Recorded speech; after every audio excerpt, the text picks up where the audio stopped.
स्वागत है दोस्तों। आप सभी का स्वागत है नालंदा गुरुकुल यूट्यूब चैनल पे। नालंदा गुरुकुल यूट्यूब चैनल पे आप सबका स्वागत है। तो आज हम लोग डिस्कशन करने वाले हैं आरआरबी एनटीपीसी का 19 तारीख का जो शिफ्ट 1 का पेपर हुआ उसके बारे में। तो हम लोग देखने वाले हैं यहाँ पे क्या क्या क्वेश्चन पूछे गए और उसका क्या उत्तर होने वाला है। तो आइए आगे बढ़ते हैं। तो अभी तक जो बच्चे इस चैनल को सब्सक्राइब नहीं किए हैं कृपया करके चैनल को सब्सक्राइब कर दें। चैनल का नाम ध्यान रखें, नालंदा गुरुकुल। इस चैनल पे आपको बहुत सारा कंटेंट जो है बिल्कुल मुफ्त में मिलने वाला है, तो चैनल को सब्सक्राइब अवश्य कर लें। चलिए क्वेश्चंस देखते हैं। बोल रहे हैं निम्नलिखित में से किसने और ब्लू वाटर पॉलिसी और कार्टेज सिस्टम की शुरुआत की थी। इसका सही उत्तर क्या होगा दोस्तों? फ्रांसिस्को डी अल्मेडा इसका सही उत्तर हो जाएगा दोस्तों। ठीक है, डिटेल में आप अगर आप जानना चाहते हैं तो इस पीडीएफ को टेलीग्राम ग्रुप पे डाल दिया जाएगा, आप वहाँ पे ज्वाइन करके इस पीडीएफ को प्राप्त कर सकते हैं। बोल रहे हैं राष्ट्रीय विधिक सेवा प्राधिकरण नालसा, ठीक है, नालसा का गठन जो है किस वर्ष में हुआ था? तो दोस्तों नालसा का जो गठन जो है कब हुआ था? तो 1987 में हुआ था। 1987 में हुआ था, तो उत्तर हो जाएगा ये। अगला क्वेश्चन जो है भारतीय संविधान का 101वां संविधान संशोधन जो है जो कि 2016 में आया था, मुख्य रूप से किससे संबंधित है? दोस्तों मुख्य रूप से किससे संबंधित है? तो जीएसटी से संबंधित है। ठीक है, गुड्स एंड सर्विस टैक्स, वस्तु एवं सेवा कर से संबंधित है दोस्तों। अगला क्वेश्चन जो है Kudankulam nuclear power plant, Kudankulam nuclear power plant जो है किस राज्य में स्थित है भारत के? तो उत्तर हो जाएगा दोस्तों, इसका उत्तर क्या हो जाएगा? तमिलनाडु में स्थित है। चलिए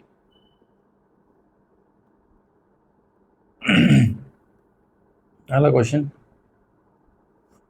जो है वर्ष 2024 के अंत में अमेरिका ने किस अत्यधिक संक्रामक रोग के स्थानीय संचरण के पूर्ण उन्मूलन की पूर्ण पुष्टि की? सही उत्तर क्या होगा दोस्तों? मिसेल्स यानी खसरे, मिसेल्स यानी खसरा की उन्होंने घोषणा की कंप्लीट एलिमिनेशन की 1998 में। ठीक है, 1998 में किस प्रसिद्ध कर्नाटक गायिका को भारत रत्न पुरस्कार से सम्मानित किया गया था? इसका उत्तर क्या हो जाएगा दोस्तों? इसका उत्तर क्या हो जाएगा? M S Subbulakshmi. क्या हो जाएगा? एम एस सुब्बुलक्ष्मी इसका उत्तर हो जाएगा। भारतीय संविधान में मौलिक कर्तव्यों को किस संवैधानिक संशोधन अधिनियम के द्वारा जोड़ा गया है? ये क्वेश्चन दोस्तों इम्पॉर्टेंट है आज भी और इम्पॉर्टेंट रहेगा हमेशा, इसलिए इसको बढ़िया से कर लेते हैं। ठीक है, तो क्या करते हैं, बढ़िया से कर लेते हैं। देखिए दोस्तों, भारतीय संविधान में जो है शुरू में जब कॉन्स्टिट्यूशन बना था ओरिजिनल, उसमें जो है मौलिक कर्तव्यों का वहाँ पे जिक्र नहीं था। लेकिन 42nd कॉन्स्टिट्यूशनल अमेंडमेंट एक्ट से, किससे? तो 42nd कॉन्स्टिट्यूशनल अमेंडमेंट एक्ट से ये प्रावधान जो है डाला गया कॉन्स्टिट्यूशन में। किन्होंने डलवाया? तो मैडम इंदिरा गांधी के नेतृत्व में जो है डाला गया। ठीक है, ठीक है। और कौन सी कमेटी का सिफारिश पे? तो स्वर्ण सिंह कमेटी के सिफारिश पे जो है ये किया गया था। इस संशोधन के तहत संविधान में एक नया भाग जोड़ा गया 4A। ठीक है, कौन सा भाग? 4A। और उसमें जो है 51A शामिल किया गया आर्टिकल। इसके अंतर्गत नागरिकों के 10 कर्तव्य जोड़े गए और बाद में यानी कि 86 कॉन्स्टिट्यूशनल अमेंडमेंट एक्ट के द्वारा एक और कर्तव्य जोड़ा गया था। अभी टोटल कितना कर्तव्य है? तो 11 कर्तव्य है। कितना है? फंडामेंटल ड्यूटी जो है 11 को है। शुरू में 0 था, शुरू में क्या था? 0 था। बाद में जो है 10 वो ऐड हो गया। कब? तो 42nd कॉन्स्टिट्यूशनल अमेंडमेंट एक्ट 1976 में ऐड हो गया। कितना? 10। फिर बाद में एक और ऐड हो गया 11वां। कब हुआ? तो 86 कॉन्स्टिट्यूशनल अमेंडमेंट एक्ट 2002 में हुआ था। ठीक है, तो ये हो जाएगा। तो एक बार ध्यान में इसको रख लीजिएगा क्योंकि इस पर क्वेश्चन जो है पूछे आता रहेगा बाद में, क्योंकि इंपॉर्टेंट है। पंडित नेहरू ने किसे आधुनिक भारत के मंदिर कहे? ठीक है, तो पंडित नेहरू ने किसको कहा? तो पंडित नेहरू जो है बांध को और बहुउद्देशीय परियोजनाएं जो है उसको जो कहा कि मॉडर्न भारत का ऐसा जो है मंदिर होगा। चलिए डिटेल एक्सप्लेनेशन आपको दिया हुआ है, पढ़ लीजिएगा। भारतीय संविधान के किस अनुच्छेद में राज्यपाल की पदावधि टर्म ऑफ ऑफिस का उल्लेख है। तो दोस्तों 156 नंबर में, आर्टिकल 156 में राज्यपाल की पदावधि यानी टर्म्स ऑफ ऑफिस का उल्लेख है। इस अनुच्छेद में राज्यपाल जो होता है प्रेसिडेंट के प्लेजर पे होता है, यानी कि प्रेसिडेंट जब चाहे राज्यपाल को हटा सकता है, ठीक है। और उनका सामान्य कार्यकाल जो है पदभार ग्रहण करने की तिथि से 5 वर्ष होता है। कभी कभी वे 5 वर्ष से ज़्यादा भी कर देते हैं, जब तक कि इसका उनका उत्तराधिकारी उस पदभार को जो है ग्रहण नहीं कर लेता है, ठीक है। चलिए, इसका उत्तर क्या हो जाएगा? 156। अगला क्वेश्चन जो है, कंप्यूटर में किसी चुनी हुई फाइल या फोल्डर की प्रॉपर्टीज देखने के लिए क्या करना पड़ता है दोस्तों? तो आपको Alt + इंटर दबाना पड़ता है, ठीक है, Alt + इंटर दबाना पड़ता है। अगला क्वेश्चन जो है, निम्नलिखित में से कौन सा गर्म दल के नेता थे? तो दोस्तों आपको पता होना चाहिए गर्म दल के नेता में कौन आते हैं। तो लाल बाल पाल, ठीक है, लाल बाल पाल आपको याद रखना है। तो कौन कौन से हो जाएंगे? देखिए, लाल बाल पाल हो गया, लाला लाजपत राय, बाल गंगाधर तिलक, ठीक है, लाला लाजपत राय, बाल गंगाधर तिलक, ठीक है, और कौन है? बिपिन चंद्र पाल। तो ये तीनों नाम आपको ध्यान रखना है, ठीक है, ठीक है, ये तीनों नाम क्या रखना है? ध्यान रखना है। ये सब क्या थे? तो गर्म दल के नेता थे, ठीक है, गर्म दल के नेता थे। लाल बहादुर शास्त्री, लाल बहादुर शास्त्री बोल दिया, लाला लाजपत राय, बाल गंगाधर तिलक, लाला लाजपत राय, बाल गंगाधर तिलक और बिपिन चंद्र पाल, ये तीनों जो थे क्या थे? गर्म दल के नेता थे, प्रमुख नेता थे। चलिए, तो उत्तर क्या हो जाएगा यहाँ पे? तो यहाँ पे हो जाएगा जो है बाल गंगाधर तिलक। बाकी सब जो है नरम दल के नेता थे, ठीक है, नरम दल के नेता थे। चलिए अगला, वह कौन सा लेंस है जो मुख्य अक्ष से समानांतर आने वाली प्रकाश की किरणों को एक बिंदु पे अभिसारित कर देता है? तो आपको पता है दोस्तों, ये तो कौन सा लेंस है? ये कन्वेक्स लेंस है। कौन सा? उत्तल लेंस। सिंपल क्वेश्चन था ये वाला। असम और कर्नाटक की मुख्य बागवानी फसलें जो है क्रमशः कौन सी है? आपको पता है दोस्तों कि असम की चाय बहुत प्रसिद्ध होती है, असम की चाय बड़ा प्रसिद्ध होती है, और कर्नाटक में जो है कॉफ़ी बड़ा बढ़िया होता है, ठीक है, कर्नाटक में जो है कॉफ़ी बड़ा बढ़िया होता है, ठीक है। तो हो जाएगा असम की चाय, कर्नाटक की कॉफ़ी, आंसर ए। बेहराम जी मलावरी मुख्य रूप से किस सुधार आंदोलन से जुड़े हुए थे? ठीक है, किस सुधार आंदोलन से जुड़े हुए थे? तो दोस्तों इनका जो है सहमति आयु अधिनियम यानी एज ऑफ कंसेंट, इससे जुड़े हुए थे, ठीक है। चलिए, रिंग ऑफ फायर जो है किस महासागर में है? तो पैसिफिक महासागर में है दोस्तों। देख सकते हैं आप, इस प्रकार से है रिंग ऑफ फायर जो है, ये जो है एक्टिव वोल्केनो का स्पेसिस को अगर हम लोग मार्क करेंगे तो रिंग ऑफ फायर बनाता है, ठीक है। तो प्रशांत महासागर के अंतर्गत आता है। अगला क्वेश्चन जो है जुलाई 1991 में भारतीय रुपये का कितना प्रतिशत जो है डिवैल्यूएशन हुआ था, यानी कि कितना परसेंट जो है भारतीय रुपया और गिरा था? तो 1991 में कितना परसेंट गिरा था दोस्तों? तो 18 से 20% के आसपास जो है गिरा था, ठीक है। डिटेल में आप पढ़ सकते हैं यहाँ पे। चलिए, अगला क्वेश्चन जो है, बीत वर्ष 2025 में प्रवासी भारतीय NRI मतलब नॉन रेसिडेंशियल इंडियंस, मतलब ऐसे इंडियंस जो देश के बाहर रहते हैं, ठीक है, उनके द्वारा कितना पैसा जो है भारत में भेजा गया? ठीक है, इसका सही उत्तर क्या हो जाएगा? 135 बिलियन डॉलर, ठीक है। और इसके साथ साथ पूरा भारत जो है लगातार दूसरे वर्ष भी दुनिया में सबसे ज़्यादा रेमिटेंसेस भेजने वाला देश बन चुका है, ठीक है। और ये क्या है? भारत की अर्थव्यवस्था पे एक बहुत बढ़िया और पॉजिटिव इम्पैक्ट डालता है, बहुत बढ़िया इम्पैक्ट डालता है। गुजरात के पोरबंदर से 29 दिसंबर 2025 को रवाना होकर मस्कट ओमान पहुंचने वाले भारतीय नौसैनिक सिले हुए जहाज स्टिच्ड सेलिंग व्हीकल कौन सा था दोस्तों? तो इसका सही उत्तर क्या हो जाएगा? इसका सही उत्तर था INSV कौंडिन्य। क्या था? INSV कौंडिन्य, ये उत्तर हो जाएगा इसका सही। इलाहाबाद स्थित प्रयाग प्रशस्ति, ठीक है, प्रयाग प्रशस्ति मुख्य रूप से किस सम्राट का उल्लेख करता है दोस्तों? किस सम्राट का? तो समुद्रगुप्त का जो है ये उल्लेख करता है। किसका? तो समुद्रगुप्त का उल्लेख करता है। चलिए, मुगल काल के दौरान निर्मित मंदिरों जैसे वृंदावन के मंदिर में मुख्य रूप से किन स्थापत्य तत्वों का मेल देखा जाता है? तो दोस्तों यहाँ पे आपको दिख जाएगा क्या?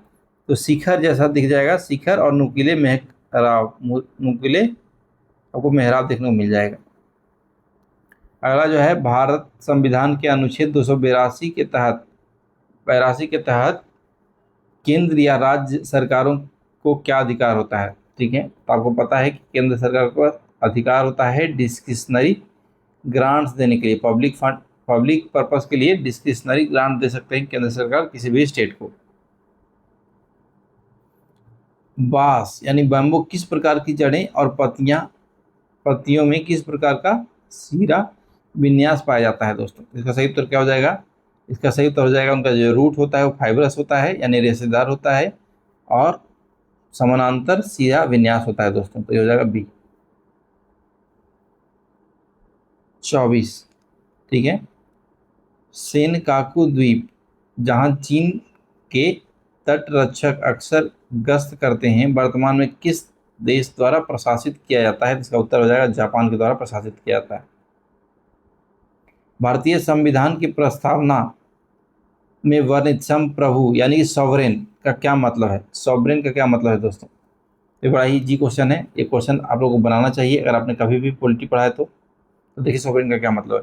सॉवरेन का मतलब ये है कि वो जो देश है आंतरिक रूप से और बाहरी रूप से पूर्णतः स्वतंत्र है, ठीक है, किसी के लिए भी जिम्मेवार नहीं है, ठीक है, किसी को भी जिम्मेवार नहीं है, ठीक है, जैसे भारत है, इंडिया, वैसे कोई भी देश है, पाकिस्तान, कोई भी देश जो है सॉवरेन है, संप्रभु है। इसका मतलब क्या है? भारत क्या करेगा ये भारत ही तय करेगा, ठीक है, भारत पे कोई दूसरा दबाव नहीं है कि भारत किसी को रिपोर्ट करता है, ऐसा नहीं है, ठीक है।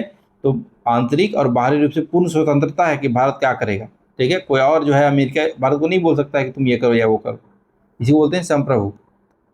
ये हो जाएगा आंसर सी। निम्नलिखित में से कौन सा जो है सिस्टम सॉफ्टवेयर का उदाहरण है? अब देखिए दोस्तों, MS वर्ड क्या है? ये सब प्रोग्राम है। पेंट क्या है? एक प्रोग्राम है। PPT क्या है? एक प्रोग्राम है। लेकिन विंडोज़ क्या है? एक सॉफ्टवेयर है। चलिए, दिसंबर 2025 में आयोजित फिल्म फेयर OTT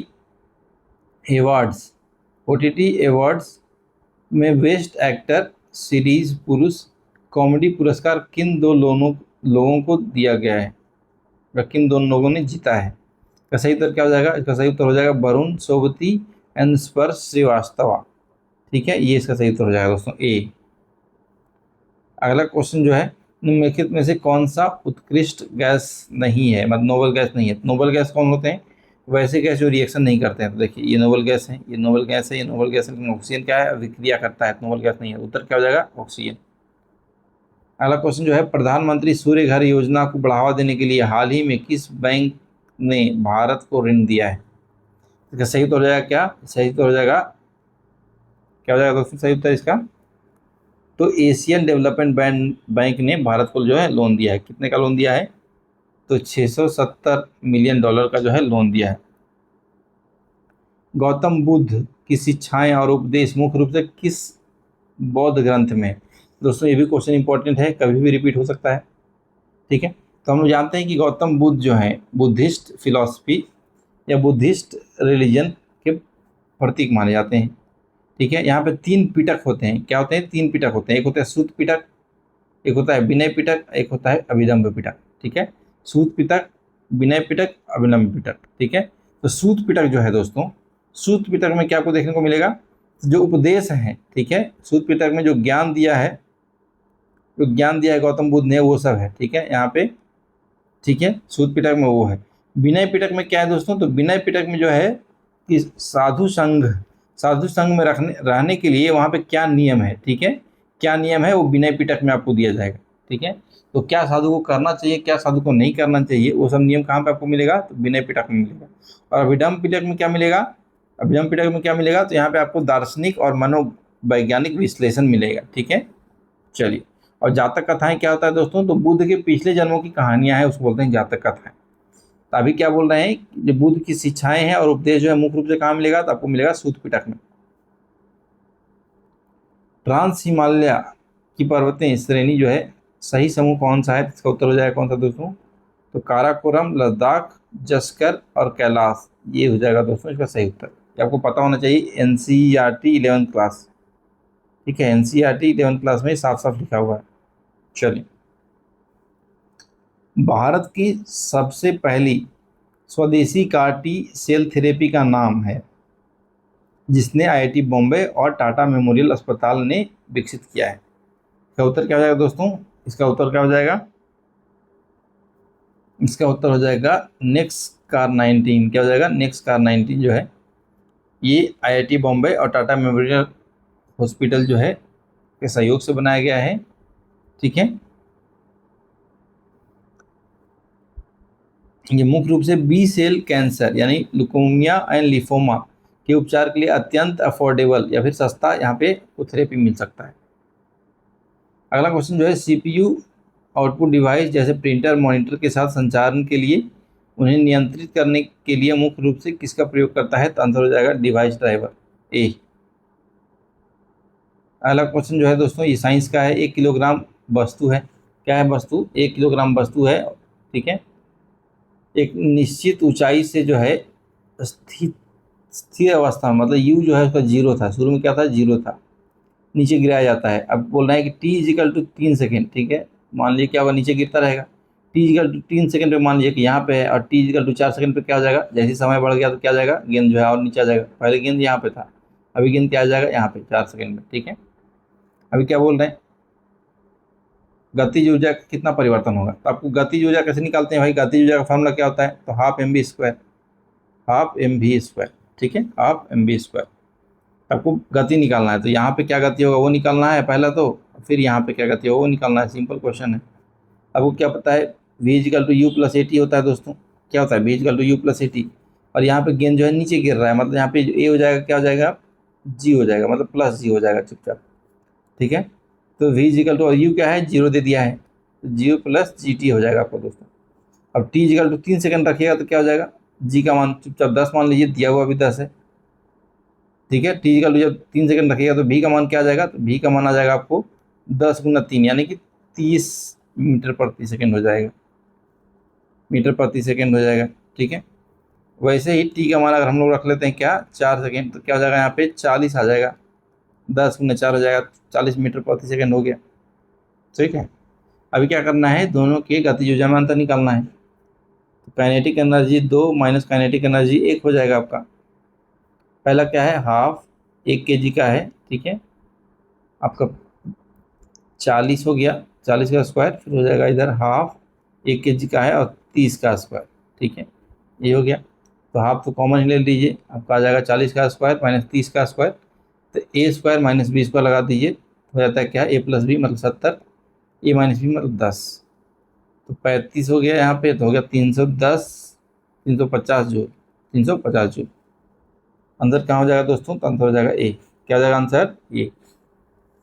ठीक है दोस्तों, तो आज के लिए इतना ही। धन्यवाद आपको ये वीडियो पूरा देखने के लिए। बाकी आपको इस तरह का कंटेंट जो है इस चैनल पे मिलता रहेगा रेगुलरली, तो आप इस चैनल को सब्सक्राइब मत करना मत भूलिएगा। मिलते हैं अगले लेक्चर में। धन्यवाद दोस्तों।